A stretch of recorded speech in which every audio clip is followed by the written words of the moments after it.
Hello friends, GK गुरु education पर आप सभी का स्वागत है। आज का हमारा टॉपिक है नदी और सहायक नदी। कॉम्पिटिटिव एग्जाम्स के लिए बहुत ही इंपॉर्टेंट टॉपिक है। यहाँ से एग्जाम्स में बार बार क्वेश्चन पूछा जाता है। तो देखिए, भारत की प्रमुख नदियों से रिलेटेड जितने भी इंपॉर्टेंट क्वेश्चन बन सकते हैं सारों को इस वीडियो में कवर करेंगे। तो वीडियो के साथ अंत तक बने रहिए और आप सभी को वीडियो पसंद आएगा तो लाइक और शेयर जरूर करना। तो अब चलिए शुरू करते हैं। तो आज का पहला क्वेश्चन है, भारत की प्रथम बहुउद्देशीय परियोजना किस नदी पर बनाई गई थी? सही उत्तर होगा दामोदर नदी। वेरी इंपॉर्टेंट क्वेश्चन है, याद रखना है। भारत की प्रथम बहुउद्देशीय परियोजना दामोदर नदी पर बनाई गई थी। दामोदर नदी जो है ये झारखंड और पश्चिम बंगाल में बहती है और ये नदी निकलती कहाँ से है? झारखंड के चूल्हा पानी से निकलती है, चूल्हा पानी, और ये पश्चिम बंगाल में जाकर हुगली नदी में मिल जाती है। तो इस क्वेश्चन से इतने सारे इन्फॉर्मेशन याद रखिए। चलिए अगला क्वेश्चन, विंध्याचल और सतपुड़ा पहाड़ियों के बीच से होकर बहने वाली नदी कौन सी है? सही उत्तर होगा नर्मदा नदी। विंध्याचल और सतपुड़ा पहाड़ियों के बीच से जो नदी बहती है उसका नाम है नर्मदा नदी। इसका एक अन्य नाम भी है रेवा नदी। ठीक है, और ध्यान रखिएगा, मध्य प्रदेश और गुजरात की जीवन रेखा किस नदी को कहा जाता है? नर्मदा नदी को कहा जाता है। पश्चिम दिशा की ओर बहने वाली ये भारत की सबसे लंबी नदी है। वैसे भारत की सबसे लंबी नदी है गंगा नदी, लेकिन पश्चिम दिशा की ओर बहने वाली ये भारत की सबसे लंबी नदी है। ठीक है, नर्मदा नदी का उद्गम स्थान कहाँ पर है? मध्य प्रदेश के अमरकंटक में।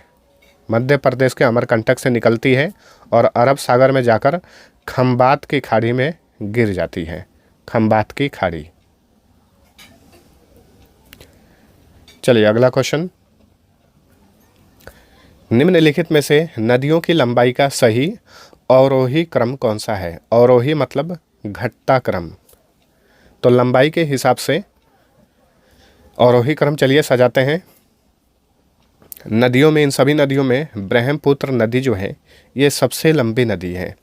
उसके बाद स्थान आता है गंगा नदी का, उसके बाद स्थान आता है गोदावरी नदी और उसके बाद नर्मदा नदी। तो नदियों की लंबाई के हिसाब से अवरोही क्रम ऑप्शन ए सही उत्तर होगा। ठीक है, देखिए ब्रह्मपुत्र नदी की लंबाई है 3669 किलोमीटर। गंगा नदी की लंबाई है 2525 किलोमीटर। गोदावरी नदी की लंबाई है 1465 किलोमीटर और नर्मदा नदी की लंबाई है 1312 किलोमीटर। ठीक है, और देखिए ब्रह्मपुत्र नदी जो है इसे बांग्लादेश में जमुना के नाम से जाना जाता है। यह भी याद रखिएगा, बांग्लादेश में इसे जमुना कहा जाता है। ब्रह्मपुत्र नदी ये तिब्बत के मानसरोवर से निकलती है और भारत होते हुए, बांग्लादेश होते हुए बंगाल की खाड़ी में जाकर गिर जाती है। ठीक है, चलिए अगला क्वेश्चन, किस नदी को बांग्लादेश में पद्मा के नाम से जाना जाता है? तो ये है गंगा नदी। गंगा नदी को बांग्लादेश में पद्मा के नाम से जाना जाता है और ब्रह्मपुत्र नदी को बांग्लादेश में जमुना के नाम से जाना जाता है। गंगा नदी कहाँ से निकलती है? तो याद रखिए, उत्तराखंड के गंगोत्री हिमनद से निकलती है और ये बंगाल की खाड़ी में जाकर, बांग्लादेश होते हुए बंगाल की खाड़ी में जाकर गिर जाती है। और गंगा नदी की लंबाई कितनी है अभी मैंने आप सभी को बताया, 2525 किलोमीटर। चलिए अगला क्वेश्चन, गंगा और ब्रह्मपुत्र की संयुक्त जलधारा किस नाम से जानी जाती है? तो देखिए, गंगा नदी और ब्रह्मपुत्र की जो संयुक्त जलधारा है उसे मेघना नाम दिया गया है। मेघना नदी जो कि बांग्लादेश में बहती है, याद रखिएगा। भारत की सबसे अधिक नौगम्य दो नदियां कौन सी है? नौगम्य का मतलब होता है नावों का आवागमन, यानी पानी जहाज का आवागमन हो सकता है। तो ये है गंगा और ब्रह्मपुत्र नदी। गंगा नदी ये भारत की सबसे लंबी नदी है। ब्रह्मपुत्र नदी ये भारत की सबसे चौड़ी नदी है। लंबी पूछे तो गंगा और चौड़ी पूछे तो ब्रह्मपुत्र। चलिए अगला क्वेश्चन, निम्नलिखित में से कौन सी नदी सीधे गंगा में आकर मिलती है? तो ये है सोन नदी। सोन नदी जो है ये छत्तीसगढ़ के पेंड्रा से निकलती है। पेंड्रा के अमरकंटक पहाड़ी क्षेत्र से निकलती है और यह पटना में आकर सीधे गंगा नदी से मिल जाती है, सोन नदी। नेक्स्ट, सुंदरवन का डेल्टा कौन सी नदी बनाती है? सुंदरवन का डेल्टा का निर्माण गंगा और ब्रह्मपुत्र नदियों से होता है। ऑप्शन सी सही उत्तर है। गंगा और ब्रह्मपुत्र नदियों का उद्गम स्थान क्रमशः स्थित है, कहाँ पर स्थित है? तो देखिए, गंगा नदी उत्तराखंड के गंगोत्री हिमनद से निकलती है, वहीं ब्रह्मपुत्र नदी जो है ये तिब्बत में मानसरोवर झील से निकलती है। तो ऑप्शन ए सही उत्तर होगा। और देखिए, ब्रह्मपुत्र नदी को तिब्बत क्षेत्र में सांगपो नदी कहा जाता है, सांगपो नदी। निम्नलिखित में से किस नदी का उद्गम स्थल भारत में नहीं है? चलिए देखते हैं। सिंधु नदी का उद्गम स्थान जो है ये तिब्बत में मानसरोवर के निकट सिनका बाब में है। ब्रह्मपुत्र नदी का उद्गम स्थान जो है ये भी तिब्बत में मानसरोवर के निकट है। और सतलुज का भी जो उद्गम स्थान है ये मानसरोवर के निकट सिनका बाब से निकलता है। तो इनमें से सभी होगा, ठीक है। इन सभी का उद्गम स्थान भारत में नहीं है। और एक एक करके जान लीजिए। अब सिंधु नदी का उद्गम स्थान मानसरोवर तिब्बत में मानसरोवर के निकट सिनका बाब में है। और सिंधु नदी जो है ये पाकिस्तान होते हुए अरब सागर में जाकर गिर जाती है। सिंधु नदी जो है ये पाकिस्तान की सबसे लंबी नदी है और पाकिस्तान की ये राष्ट्रीय नदी भी है। ब्रह्मपुत्र नदी तिब्बत में मानसरोवर से निकलती है और भारत बांग्लादेश होते हुए बंगाल की खाड़ी में जाकर गिर जाती है। सतलुज नदी भी मानसरोवर के निकट सिनका बाब से निकलती है और ये पाकिस्तान में, सतलुज नदी याद रखिएगा, पाकिस्तान में चिनाब नदी में जाकर मिल जाती है।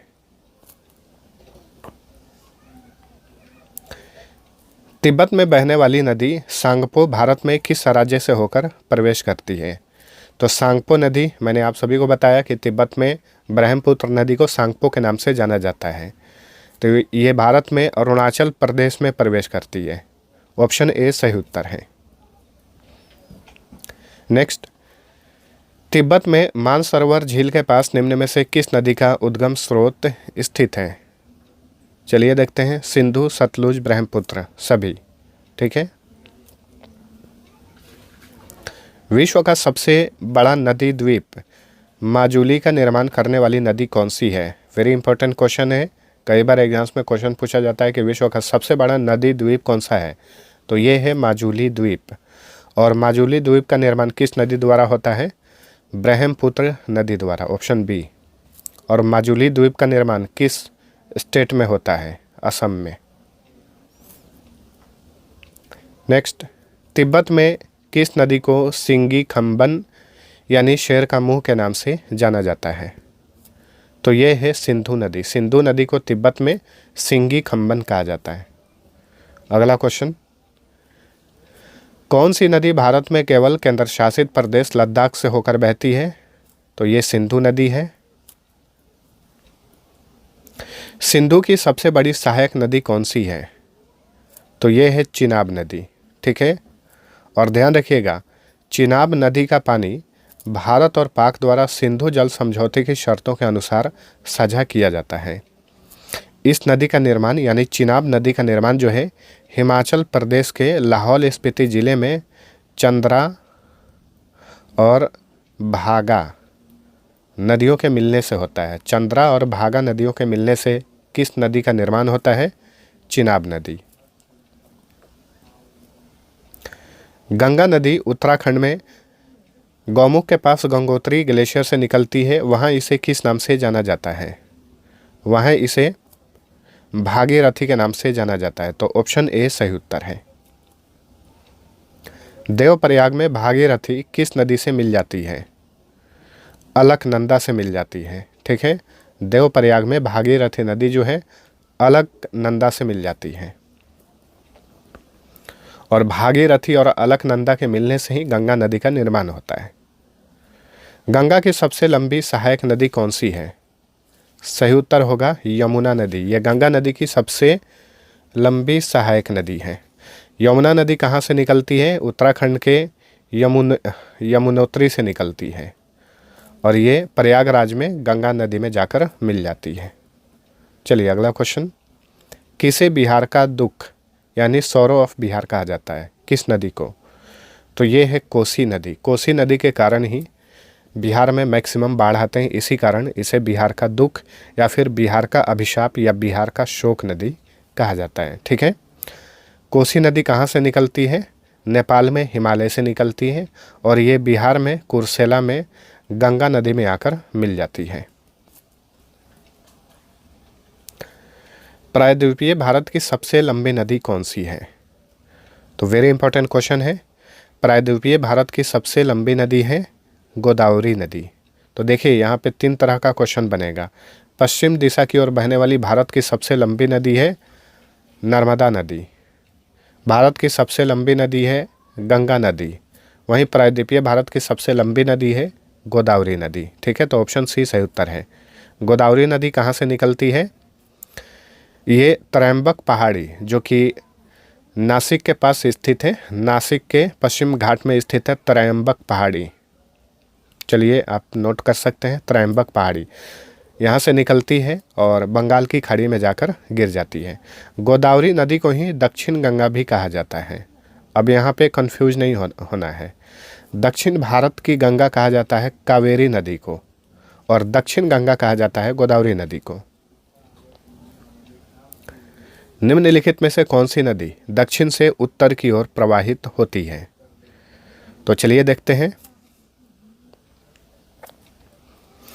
तो ये बेतवा नदी है जो कि दक्षिण से उत्तर की ओर प्रवाहित होने वाली नदी है, बेतवा नदी। ऑप्शन सी सही उत्तर है। बेतवा नदी का प्राचीन नाम याद रखिएगा वेत्रवती है।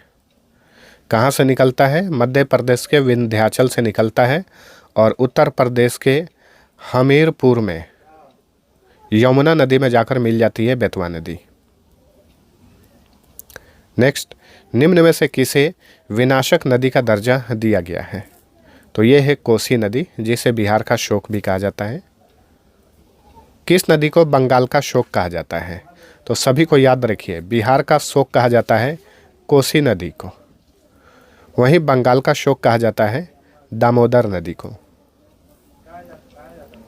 वे 2 प्रमुख नदियां कौन सी हैं जो अमरकंटक पठार से निकलती हैं परंतु वे अलग अलग दिशाओं में बहती हैं? तो ये है नर्मदा और सोन नदी। ये दोनों नदी का उद्गम स्थान कहाँ पर है? अमरकंटक की पहाड़ियाँ, अमरकंटक पठार। नेक्स्ट, तावा किसकी सहायक नदी है? तावा नदी किसकी सहायक नदी है? तो ये नर्मदा नदी की सहायक नदी है। नेक्स्ट, निम्नलिखित में से कौन सी नदी प्रारंभ में अरुण नदी के नाम से जानी जाती थी? तो ये है कोसी नदी। कोसी नदी को शुरुआत में अरुण नदी के नाम से जाना जाता था। निम्नलिखित में से किस नदी को ओडिशा का शोक कहा जाता है? तो ओडिशा का शोक कहा जाता है महानदी को। ठीक है, तो यहाँ पे 3 बातें फिर से रिवीजन करिए। बिहार का शोक कहा जाता है कोसी नदी को, बंगाल का शोक कहा जाता है दामोदर नदी को, ओडिशा का शोक कहा जाता है महानदी को। ठीक है। भारत की किस नदी को लवण नदी के नाम से जाना जाता है? तो ये है लूनी नदी। ठीक है, जो कि राजस्थान और गुजरात में बहती है। लूनी नदी जो है ये अरावली पर्वत के निकट में अजमेर के नाग पहाड़ से निकलती है। कहाँ से? नाग पहाड़ से, और कच्छ के रण में जाकर गिर जाती है लूनी नदी। नेक्स्ट, किस नदी का उद्गम स्थान पश्चिमी घाट में त्रयंबक पहाड़ी है? तो इसका सही उत्तर होगा गोदावरी नदी। ऑप्शन बी सही उत्तर है। ठीक है, गोदावरी नदी जो है ये पश्चिमी घाट में त्रयंबक पहाड़ी से निकलती है और ये बंगाल की खाड़ी में जाकर गिर जाती है। नेक्स्ट, किस नदी को छत्तीसगढ़ की गंगा कहा जाता है? तो छत्तीसगढ़ की गंगा कहा जाता है महानदी को। कौन सी नदी पश्चिमी घाट में महाबलेश्वर पर्वत से निकलती है? तो ये है कृष्णा नदी। कृष्णा नदी पश्चिमी घाट में महाबलेश्वर पर्वत से निकलती है और बंगाल की खाड़ी में जाकर गिर जाती है। कौन सी नदी भेड़ा घाट के समीप कपिल धारा जलप्रपात का निर्माण करती है? तो ये है नर्मदा नदी। ठीक है, नर्मदा नदी से ही कपिल धारा जलप्रपात का निर्माण होता है। निम्न में से किस नदी को मध्य प्रदेश और गुजरात की जीवन रेखा कहा जाता है? वीडियो के शुरू में ही मैंने आप सभी को बताया था, यह है नर्मदा नदी। ठीक है, किसे दक्षिण भारत की सबसे पवित्र नदी का दर्जा दिया गया है? तो ये है कावेरी नदी। ठीक है, इसे दक्षिण भारत की गंगा भी कहा जाता है। कावेरी नदी कहाँ से निकलती है? पश्चिमी घाट से और बंगाल की खाड़ी में जाकर गिर जाती है। पेनगंगा, इंद्रावती और प्राणहिता किसकी प्रमुख सहायक नदियां हैं? तो ये तीनों गोदावरी नदी की सहायक नदियां हैं, पेनगंगा, इंद्रावती और प्राणहिता। अगला क्वेश्चन, दक्षिण गंगा किसे कहा जाता है? तो दक्षिण गंगा कहा जाता है गोदावरी नदी को। तो याद रखिएगा फ्रेंड्स, दक्षिण गंगा कहा जाता है गोदावरी नदी को और दक्षिण भारत की गंगा कहा जाता है कावेरी नदी को। निम्न में से कौन सी नदी पश्चिम से पूर्व की ओर बहती है? पश्चिम से पूर्व की ओर बहने वाली नदी है गोदावरी नदी, महानदी और कृष्णा नदी। उपर्युक्त सभी होगा। चलिए अगला क्वेश्चन, कौन सी नदी हुंडरू जलप्रपात का निर्माण करती है? सुवर्ण रेखा नदी, इसे स्वर्ण रेखा नदी भी कहा जाता है, जो कि झारखंड, पश्चिम बंगाल और उड़ीसा में बहती है। स्वर्ण रेखा नदी जो है ये छोटा नागपुर से निकलती है और बंगाल की खाड़ी में जाकर गिर जाती है। अगर आपसे क्वेश्चन पूछे कि हुंडरू जलप्रपात कहाँ पर है, किस राज्य में है, तो ये झारखंड में है। कौन सी प्रायद्वीपीय नदी ओडिशा और पश्चिम बंगाल के बीच सीमा बनाती है? तो ये है करमनासा नदी। ठीक है, करमनासा नदी जो है ओडिशा और पश्चिम बंगाल के बीच में सीमा बनाती है। नेक्स्ट, फरक्का बैराज किस नदी पर है? फरक्का बैराज ये गंगा नदी पर है। चलिए अगला क्वेश्चन, भारत की निम्न नदियों में से कौन सी डेल्टा नहीं बनाती? सही उत्तर होगा ताप्ती। ताप्ती नदी से डेल्टा का निर्माण नहीं होता है। और देखिए ताप्ती नदी जो है यह मध्य प्रदेश के मुल्ताई से निकलती है। याद रखिएगा, मुल्ताई से निकलती है और अरब सागर में खंबात की खाड़ी में जाकर गिर जाती है। निम्नलिखित में से किस नदी को वृद्ध गंगा के नाम से जाना जाता है? तो यह है गोदावरी नदी। गोदावरी नदी को वृद्ध गंगा कहा जाता है। दक्षिण भारत की सबसे लंबी नदी कौन सी है? तो यह है गोदावरी नदी, दक्षिण भारत की सबसे लंबी नदी है। अगला क्वेश्चन, शिप्रा नदी निम्नलिखित में से किसकी सहायक नदी है? सही उत्तर होगा चंबल नदी, ऑप्शन सी, चंबल नदी की सहायक नदी है शिप्रा नदी। भारत की सबसे लंबी नदी जिसका उद्गम तथा मुहाना दोनों भारतीय क्षेत्र में स्थित है, तो बताइए कौन सी नदी है? तो यह है गोदावरी नदी। ठीक है,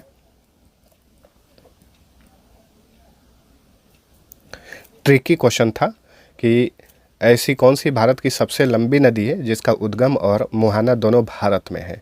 तो ट्रिकी क्वेश्चन था, याद रखिएगा, यह है गोदावरी नदी। ठीक है, कावेरी नदी का उद्गम स्रोत कहाँ पर है?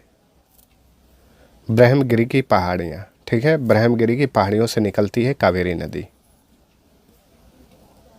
पंचगंगा तथा दूधगंगा किसकी सहायक नदियाँ हैं? कृष्णा नदी की ये दोनों सहायक नदियाँ हैं, पंचगंगा और दूधगंगा। अगला क्वेश्चन, पूर्व से पश्चिम की ओर बहने वाली नदी कौन सी है? चलिए देखते हैं, नर्मदा, ताप्ती, माही, ये तीनों होगा। नर्मदा नदी, ताप्ती नदी और माही नदी, ये तीनों नदियाँ पूर्व से पश्चिम की ओर बहती हैं। किस नदी को रेवा नदी भी कहा जाता है? नर्मदा नदी को रेवा नदी भी कहा जाता है, तो ऑप्शन बी राइट आंसर है। किस नदी को रेवा नदी भी कहा जाता है? तो वीडियो के शुरू में ही मैंने आप सभी को बताया है कि नर्मदा नदी का एक अन्य नाम रेवा नदी भी है। ठीक है, रेवा नदी। तो फ्रेंड्स, ये था हमारा नदियों से रिलेटेड टॉप 50 क्वेश्चंस। आप सभी को वीडियो पसंद आया है तो लाइक और शेयर जरूर करना। चलिए मिलते हैं अगले वीडियो में, तब तक के लिए टेक केयर।